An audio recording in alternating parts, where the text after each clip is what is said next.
From Lagos, Nigeria, this is News Central. I'm Felicity Ezewike.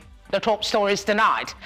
Court sentences commander of proscribed terrorist group Ansaru to 15 years in prison over terror-related crimes. Crisis deepens in opposition coalition following confirmation of David Mark as party's national leader by INEC. Trial on the way for suspect in attempted assassination of President Trump as manhunt begins for killer of his ally, Charlie Kirk. Business, Nupeng accuses Dangote refinery of breaching agreements with union, threatens fresh strike. And in sport, former Super Eagles captain J.J. Okocha debunks rumors he planned to run for football president of Nigeria in next year's elections. Tonight begins now.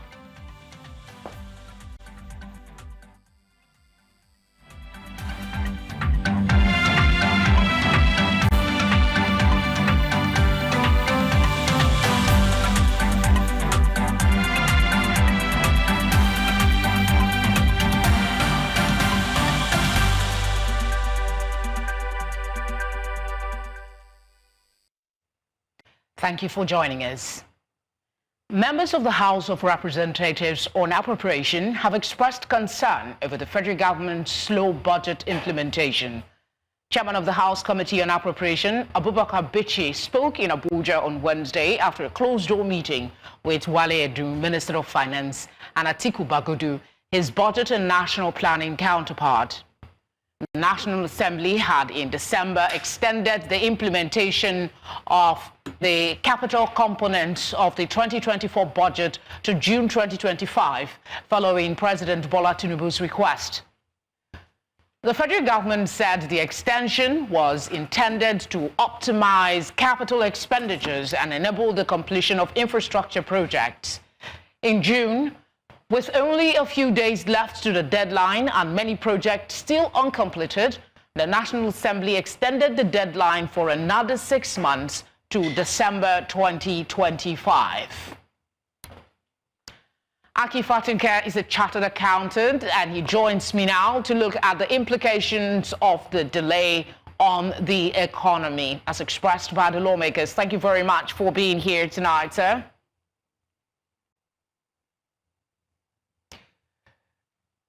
Okay, Mr. Fatinke, if you can hear me.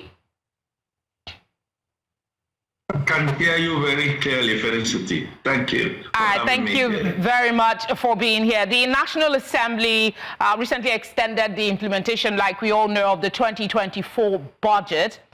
And then that's until December, despite the concurrence of the 2025 budget.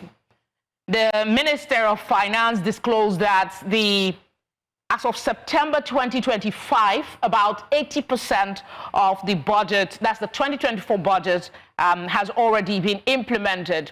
Would you explain to us, to a layman really, what would be the rationale for operating two budgets in 2025? And is there a precedence here? All right, I think Mr. Fatinke can't get my question due to a network challenge. We'll try and go back to that conversation before we finish tonight. But in the meantime, let's tell you that a federal high court sitting in Abuja on Thursday convicted and sentenced Mahmud Usman, one of the commanders of Ansaru, a proscribed terrorist organization, to 15 years imprisonment.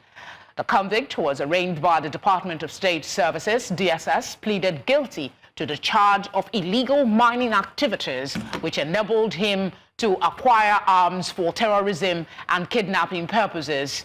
The trial judge, Justice Emeka Wite, however, ordered the defendant to be remanded in the custody of the DSS pending his trial for 31 other charges preferred against him by the service.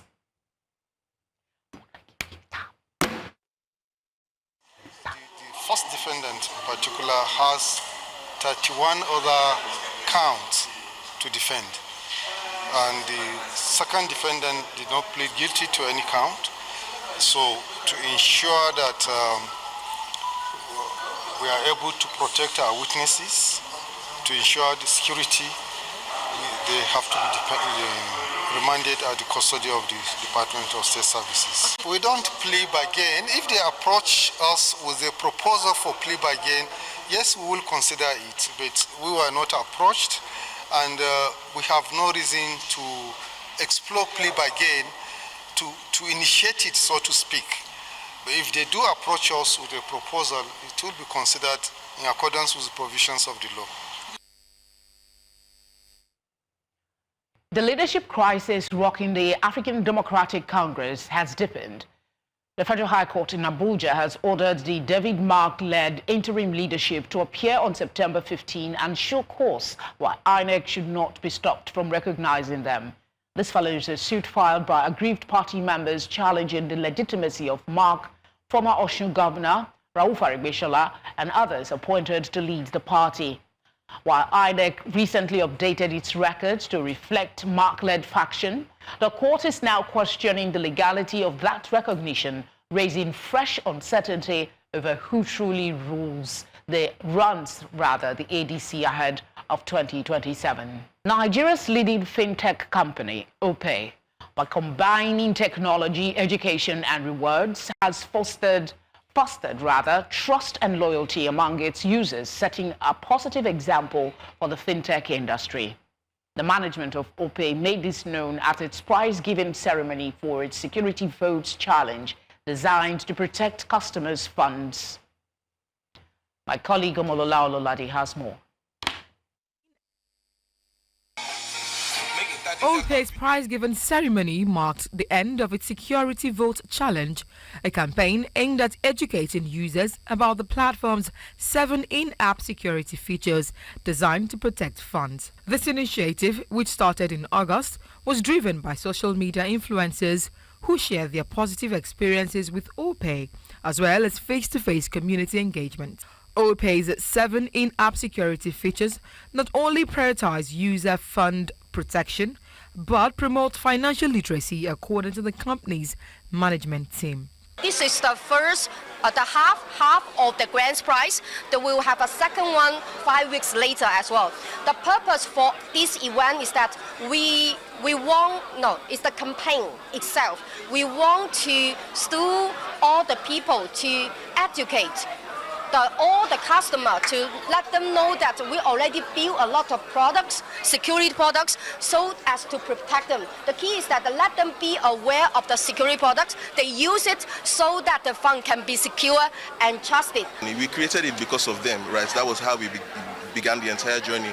So why not bring it full circle by asking them, what is of everything that we've created with you guys in mind, what is your favorite security feature, right? And then we are rewarding them for learning about those products, right? And being a part of the entire process. Because as we know, with fraud campaigns, it can be very dead. People are not really interested in learning about it. They know about these things, but it's not the most interesting thing to do. But why not incentivize that entire process and make it engaging and rewarding for customers? And what has come out of that is the virality and basically everyone being a part of what we are doing here today. The highlight of the day was the unveiling of the 1 million naira grand prize champions who had the most viral content on social media, marking a significant milestone in OPay's ongoing mission to empower users with the knowledge and tools to stay safe while transacting digitally. Some of the winners of the Security Voters Challenge expressed their excitement while commending OPay for turning financial safety into something rewarding and exciting. I to find out about the challenge from Instagram, where a lot of influencers posted about it, and then I hopped in. But then when I saw that there was going to be a 1 million naira prize, I decided to run for it, and I got it. Like they say, beyond banking, the app is an amazing app. You guys are doing so wonderful. I'm so happy with the 7 features that have been, I'm so happy with the app. It's a very good app. We heard about the challenge online. We saw it online, and we're like, oh, why not just come out and speak about our best OPay security features. We initially didn't even really go into it for the money, but because we love using OPay and it's our #1 banking app for a very long time now. So we decided to just go in, share our own experiences and our own thoughts about it, and we found ourselves here. Established in 2018, Opay has become a leading financial institution in Nigeria, known for its fast and reliable banking services, and with its recent and robust security tools, Opay is poised to become the preferred banking choice for many Nigerians. In Lagos for News Central, Omolola Ololade. Floods, heat waves and unpredictable rainfall are no longer distant climate stories. They are disrupting lives and livelihoods across Nigeria, but beyond forecasts. What's being done with the warnings? That was the central focus of a recent stakeholders forum organized by the Nigerian Meteorological Agency in Lagos. News Center's Igbalani Omoni reports.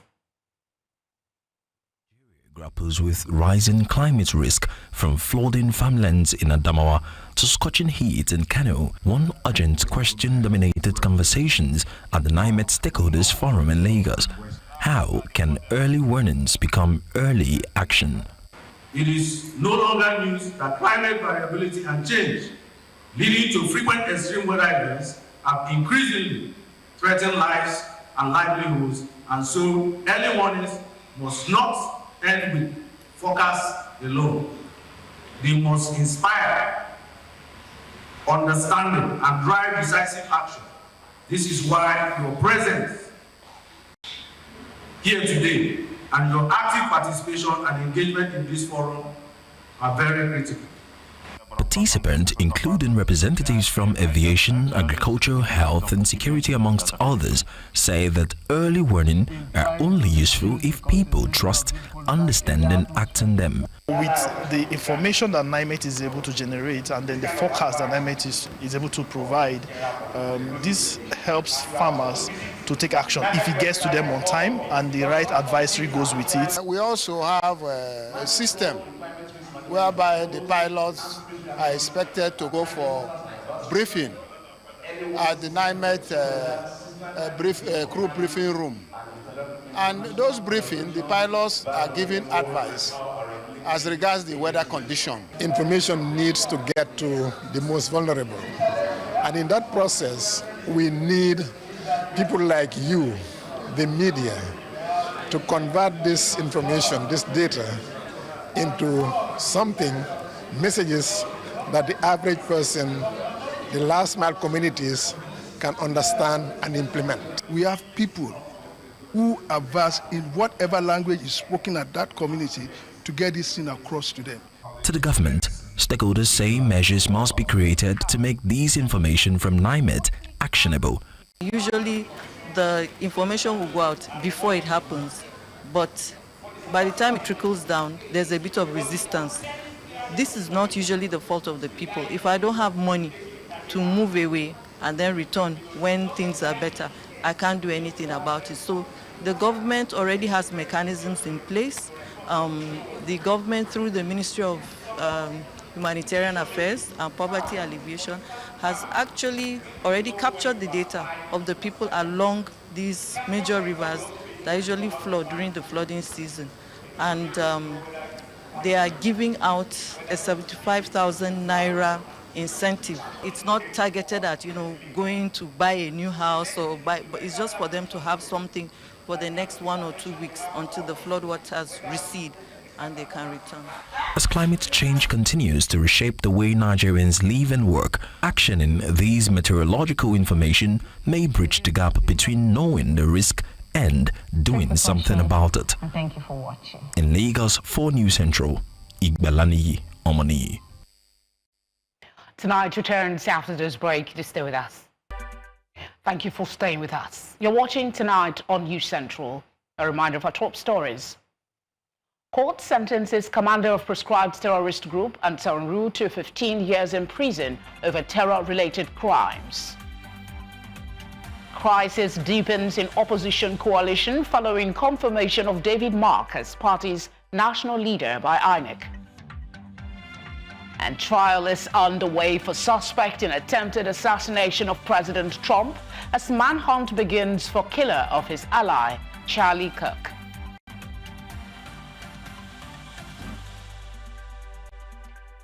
The Kogi Central Senator, Natasha Akpoti-Uduaghan, has threatened to sue the clerk to the National Assembly if she is not allowed to resume legislative duties on Monday. The threat was conveyed in a letter dated September 10 and addressed to the clerk by her lawyer, Michael Numa, SAN.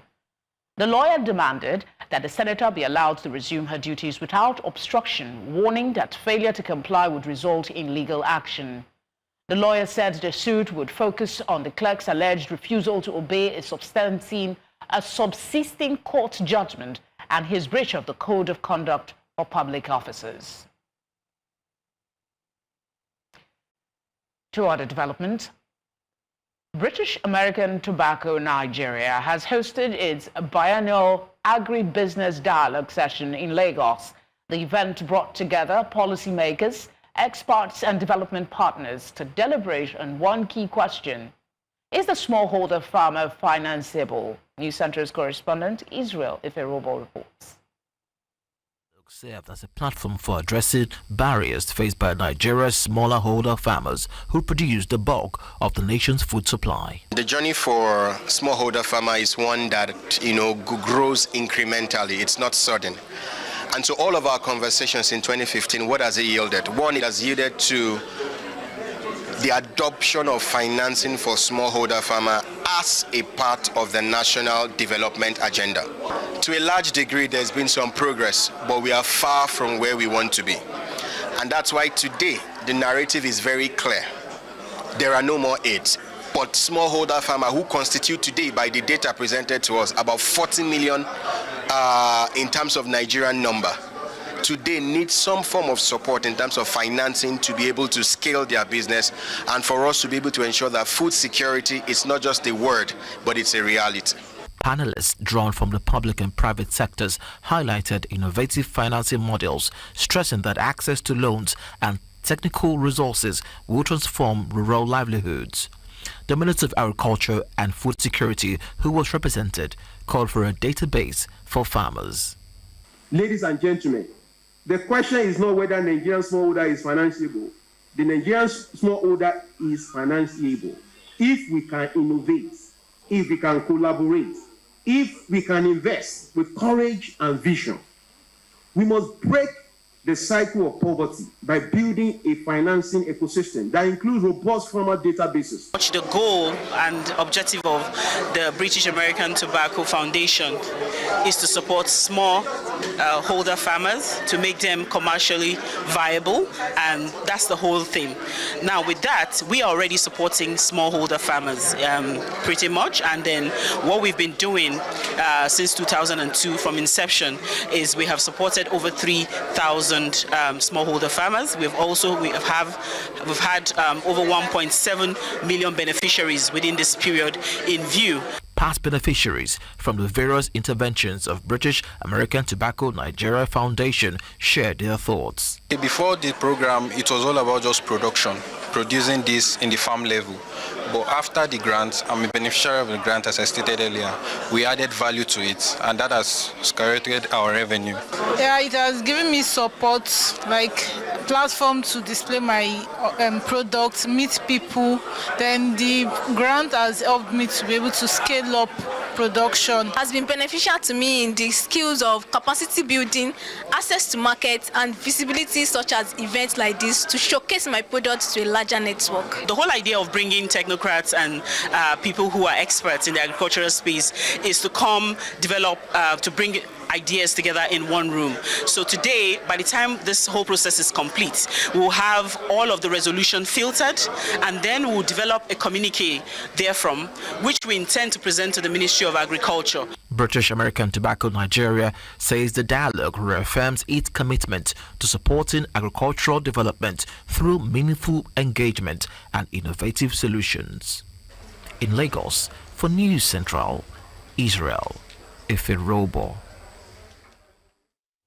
Let's go back to our earlier story on the concerns raised about the implementation of the 2024-2025 budget by the House of Representatives members. We have now reconnected with Mr. Aki Fatunke, Chartered Accountant, for his thoughts on the implications of this delay. Thank you very much for being here. The complaint raised by Abubakar Pichi, Chairman of the House Committee on Appropriation, appears germane because performance seems to have fallen short of expectation despite the president being granted 2 extensions to give room for better budgetary performance. What's really the issue? The issue is worrying. I'm equally as worried. And you know, if you do the C page, that is, we can see through the shroud of why 2 extensions will have been granted, and we, in the words of Mr. Wale Edun, hopefully we should examine that and see whether we can believe it or not. The 2024 budget has been implemented up to about 70%, 80%. How do we know this is true? For me, as an accountant and as a realist, I look at 2 indices. The budget implementation report has not come to light. I think the last we saw was in the 3rd quarter of, the one that we saw was the one that was done for the 3rd quarter of last year, looking at the previous budget. And if that has not happened, therefore means there are challenges. And I always say something. There is no hard and fast rule. If there are challenges, own up to those challenges. Don't hide anything. Let us know what those challenges could be. And it becomes much more germane. You know, the House of Representatives are getting worried. Nigerians are getting worried. Is it that we have not prioritized what we should prioritize? Have we met our revenue target according to Mr. President? Yet, we still have to, the following day, the 3rd day, still have to borrow for critical infrastructures. Are we basing so much on critical infrastructure? We can go on and on. There are so many questions that requires a lot of answer. For 2 budgets to be running concurrently, I agree with Tanimu, the economic advisor to the presidency. It is not as if you are breaking any law, but it therefore tells you, as we say in the language of economics, that we may be teaming and leading, we may be shifting from here to there, or we might be looking at what we call the assumptions, the basic assumptions, that we had for a robust budget. One of them, of course, being the fact that we're going to be able to tame inflation. We haven't tamed inflation as much as we want. We're able to put some kind of lid to the insecurity that will allow farmers to grow more. And now with the climate change that we now have, that may be affecting farm produce, apart from security issues. And of course, the volatility that we found in the foreign exchange, now stabilizing, no doubt about that. But all this while, these might be reasons why there will, we are not implementing as much as we should implement. I mean, I, as a leader, will raise my hand and say, these are the assumptions I made. These are assumptions are not forthcoming. I have to be thinking of a revision and then make it very open. All right, let's talk about one thing that came up repeatedly, and that's the comments that the 2024 budget implementation, which remains a priority of the federal government at the moment, is being stalled by procurement processes. What exactly are the gaps from approval to release of funds to execution that comes up every time we talk about the budget? What are the issues? Integrated governance looks at all issues from the gates to the implementation. I honestly I'm just wondering what we mean by procurement challenges. What are these procurement challenges that have not been inbuilt in the same government? You know, if certain rules and regulations is preventing the other rules of implementation to come, it should be brought in the open, and that is the work of the coordinating minister. We're crying out loud. And so basically, the way it goes is that we have a budget process, the plans, the appropriation has been given. The Federal Ministry of Finance coordinates from the policy side, you know, again, perhaps from the fiduciary and from the taxation, which has been showing a lot of improvement, and then decides that these are going to be some of the priorities. Now, are those priorities gone into infrastructures in building roads at the detriment of others? It's yet to be seen. It's when we see the budget implementation report. But you see that the economy is crying at all sides. People are unhappy, they want to go on strike. Yes, I know the minimum wage is being implemented at the public level, but what about the states? Some states are doing, some states are saying they're going to do a bit more, what have you. So everything seems to be crying. My point is that we need more opacity, we need more transparency, we need to be able to tell ourselves the truth and not just play on to the gallery. I recognize, I must be straight as an economist, that, you know, we had a robust budget we need to do, but if you look at the revenue generation streams that we had put together, first of all, the size of the budget, you know, from 28.7 trillion in 2024 to 54.9 billion, that is big. But indeed, how then do you begin to now look at your revenue generation to see how that is going to go? I mean, Mr. Patton, as it stands now, Nigerians don't know what the budget implementation report says. We only know what we're being told basically at the moment, which is unfortunate. Let's see what happens in the coming days as regards revealing the exact nature of expenditure and performance with the 2024 budget. We thank you very much for speaking with us. Thank you very much, Felicity. It's always a pleasure. Still ahead, Ghana receives West African deportees from the United States. We'll bring you details of this story and more after the break. Ghana has begun accepting West African nationals, including Nigerians, deported from the United States. President John Mahama confirmed the move on Wednesday, citing a bilateral agreement with Washington.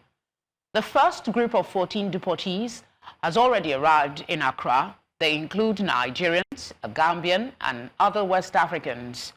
Ghana facilitated the Nigerians' return home by bus and is assisting others with travel. President Mahama said the decision aligns with ECOWAS protocols on free movement and emphasized that West African nationals do not require visas to enter Ghana. And to one of our headline stories tonight, the criminal trial is now on the way for the man accused of attempting to assassinate President Donald Trump. 59-year-old Ryan Roth is facing 5 serious charges, including the attempted assassination of a presidential candidate. If convicted, he could spend the rest of his life in prison. Roth has pleaded not guilty, and in a rare move, he has chosen to represent himself in court. 2 public defenders remain on standby for logistical support. Similarly, the manhunt is intensifying for the killer of Charlie Kirk, a prominent conservative activist and close ally of President Donald Trump, who was shot dead at a university event in Utah.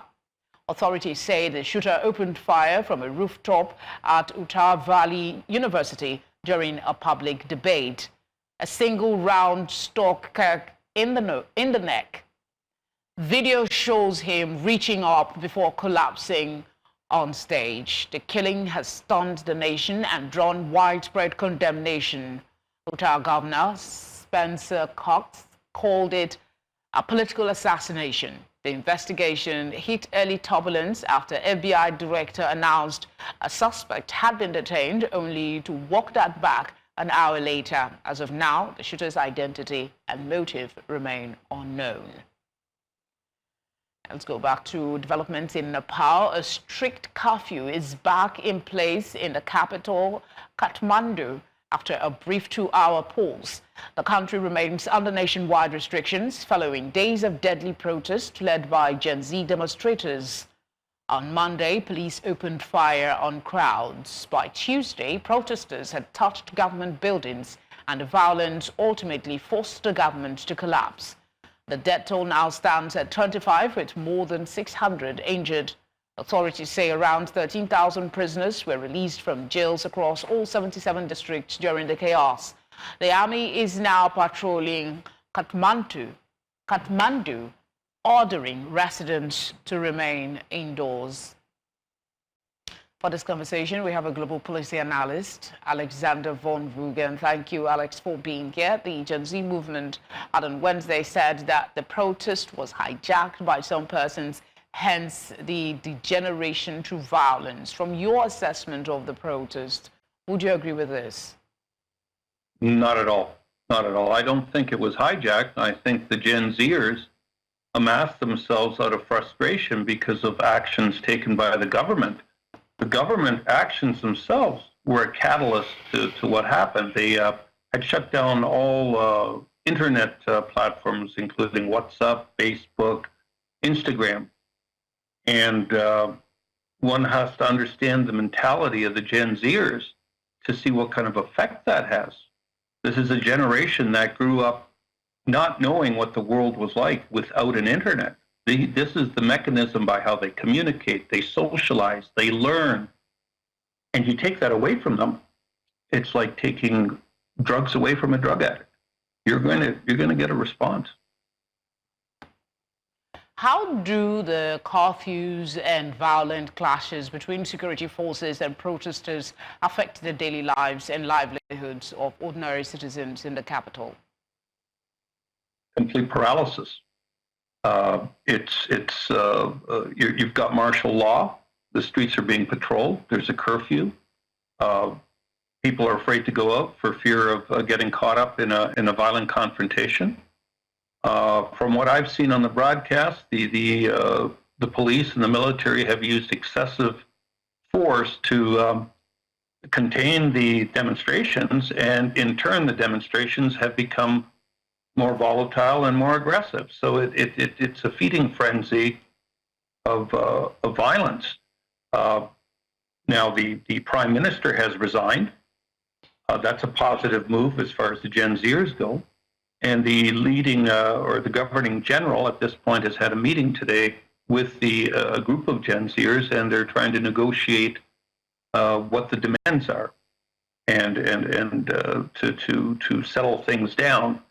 They did reinstate. They lifted the curfew for about 2 hours today, and then they reinstated it again. Okay, we know that the Kathmandu mayor, 35-year-old rapper-turned engineer, has asked the young people to hold off until they wait for the formation of an interim government. And we also know that representatives of the protesters met with military officials to discuss a transitional leader, and a name is being pushed out there, a popular former Chief Justice, Sushila Karki. What can you tell us about this person and his the possibility of him helping to de-escalate, or what would be the processes for a transitional government to come in place? Because as it stands now, it looks like there is no government. Well, that was part of the demands, to dissolve Parliament, put in an interim government, eliminate corruption, and amend the Constitution. Those are the three demands Gen Zers are seeking. The choice for Sushila Karki is a wise one because she's the former head Chief Justice. She's 73 years old. To the Gen Zers, she's like a grandmother with the voice of reason. Unfortunately, there's a conflict there because the current constitution does not allow retired justices to hold political positions. So it is a little dilemma in the existing constitution. Mr. Shah, who's the current mayor of Kathmandu, he's 35 years old, as you indicated, a former rapper. He's got a better connection to the Gen Z generation, which are, 12 years younger than he is. But notwithstanding, he seems to have suppressed the emotional state right now a little bit, at least with their representatives. The interim government will hopefully lead to less corruption, and the transition will be hopefully harmonious. I guess we'll see what happens in the coming days. Thank you very much, Alexander, for obliging us tonight. My pleasure as always. Thank you. Business, sports, and entertainment. Next up after this break.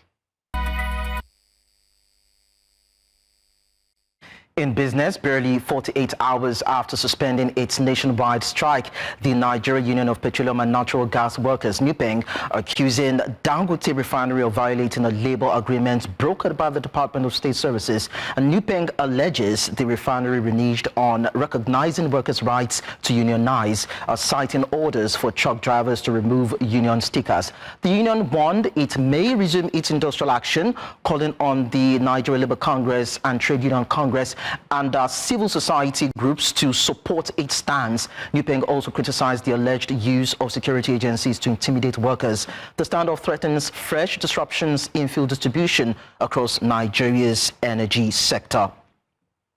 We also tell you that Nigeria has achieved a major breakthrough in curbing crude oil losses, cutting figures by 50.2% in the first 7 months of 2025. According to the Nigerian Upstream Petroleum Regulatory Commission, losses stood at 2.04 million barrels between January and July, averaging 9,600 barrels per day, the lowest since 2009. And this marks a sharp improvement from 4.1 million barrels lost in 2024 and 94.57% drop from the peak 37.6 million barrels lost in 2021.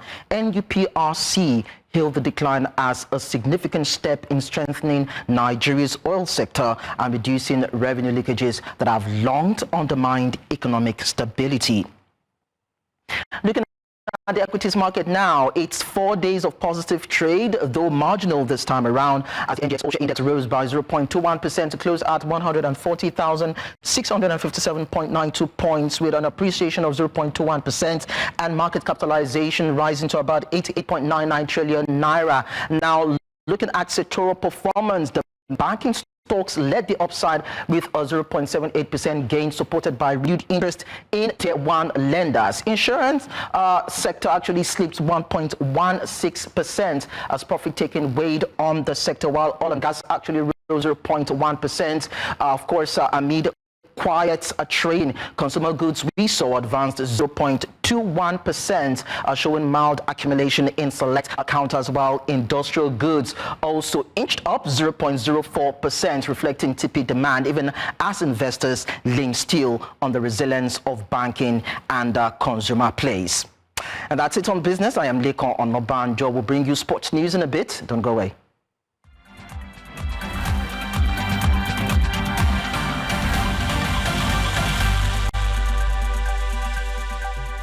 In sport, Nigerian football legend and former Super Eagles captain Augustine J.J. Okocha has addressed rumors suggesting that he is keen to become the next president of the Nigerian Football Federation, stating categorically that he has no such ambitions. There have been rumors circulating on social media suggesting that the 1994 AFCON winner and 1996 Olympic gold medalist is planning to run for the NFF presidency in the next election. Current President Ibrahim Musa Gusau has been in charge since 2022 and has lately come under fire over the Super Eagles' faltering 2026 FIFA World Cup ambitions. However, Okocha, who is currently a speaker at the Sports Business Conference in Kigali, Rwanda, has taken to his official Instagram to dismiss the rumors, insisting that he has not said or spoken to anyone about Nigerian football or any interest in becoming the NFF president. Nigeria will face Venezuela in an international friendly on November 14th at the Houston's Shell Energy Stadium, their final tune-up before the 2025 Africa Cup of Nations in Morocco. The clash marks Super Eagles' first appearance at the venue and offers coach Eric Chell a crucial chance to sharpen his squad ahead of December's continental showpiece. Venezuela returned to Houston after a goalless draw with Guatemala earlier this year, but remained under scrutiny following heavy defeats to Argentina and Colombia, which led to coach Fernando Batista being fired earlier today. For Nigeria, the fixture is more than a warm-up. With World Cup qualifiers concluded by then, Chell will use the game to fine-tune tactics, test fringe players and build momentum as the team aim to go one better than their runner-up finish at AFCON 2023 in Côte d'Ivoire. And now to football in Europe. The 2027 Champions League final will be played at the Metropolitano Stadium in Madrid, a European football governing body UEFA announced on Thursday. It will be the second time that Atletico Madrid's home stadium has hosted the final of Europe's elite club competition after Liverpool beat Tottenham Hotspur there in 2019. Azerbaijan's capital Baku had been the other candidate to host next season's showpiece game, but UEFA opted for the Spanish capital following a meeting of its executive committee in Tirana. This season's Champions League final will take place in Budapest on May 30, 2026. UEFA also announced that the 2027 Women's Champions League final will be played in Warsaw, Poland, while the Austrian city of Salzburg will be the venue for the UEFA Super Cup next year. And now to athletics. Jamaican sprint icon Usain Bolt has thrown his weight behind countrymen Kishan Thompson and Oblik Seville to dethrone defending champion Noah Lyles in the 100 meters at the World Championships in Tokyo. Speaking on Lyles' outspoken nature and pre-race remarks about Jamaica's chances, the 11th-time world champion brushed aside concerns over his long-standing 9.58 world record, insisting he is not worried about it being broken anytime soon. The World Athletics Championship will be held in Tokyo from the 13th to the 21st of September 2025. And that wraps it up on Sports Update. Entertainment is up next with Kate.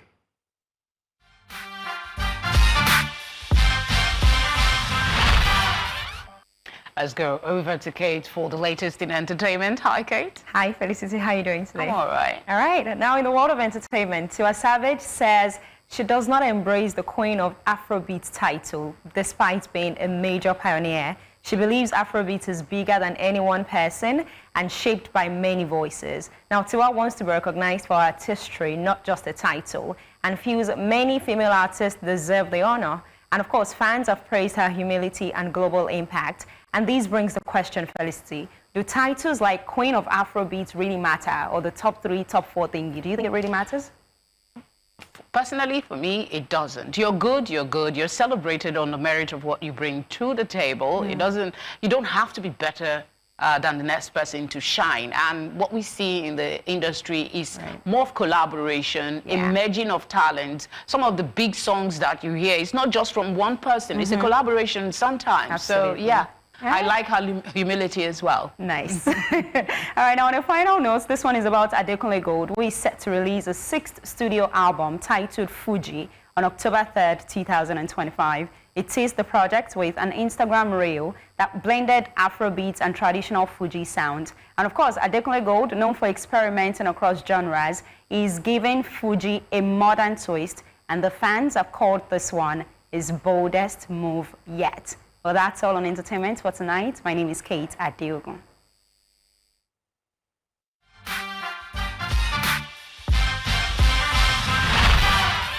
Finally, on the news tonight, the battle against illicit and substandard drugs has intensified, with authorities intercepting a major consignment of counterfeit malaria medication disguised as a common painkiller. The National Agency for Food and Drug Administration and Control, NAFDAC, seized goods worth over 1.2 billion naira in Lagos, highlighting the ongoing challenge of protecting public health from dangerous counterfeit products.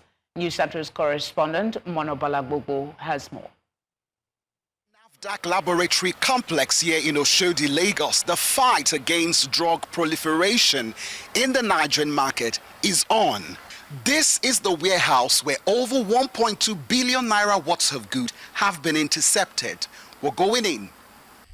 Inside this warehouse, stocks of cartons contain goods that have been meticulously processed and analyzed. Among them are 277 cartons of confiscated products recently unveiled by NAFDAC. Investigations revealed a shipment of malaria drugs falsely labeled as diclofenac potassium enteric coated 50 mg originating from China. So ordinarily, you would think that what is inside here is diclofenac. But on opening the pack, we saw something else. What is inside here is Malamal Forte tablet, supposed to be an anti-malaria medicine. Dr. Martin said many have died due to consumption of fake malaria drugs, estimating the worth of goods intercepted to be 1.2 billion naira. And people will say the treat malaria is not working. Many people have died. How many people have died of malaria that can simply be treated, but because they are using fake medicines? The street value of this is 1,246,500,000. 1 billion, so we can just say 1.2 billion. The suspect, now in custody, declined to comment when approached by News Central. We just want you to tell us your story. I have no story. On the strides of NAFDAC's drug war, Director Enforcement noted recent efforts is in sync with President Bola Tinubu's agenda of safeguarding the health of every Nigerian. Many have lost their lives due to the consumption of substandard drugs and goods.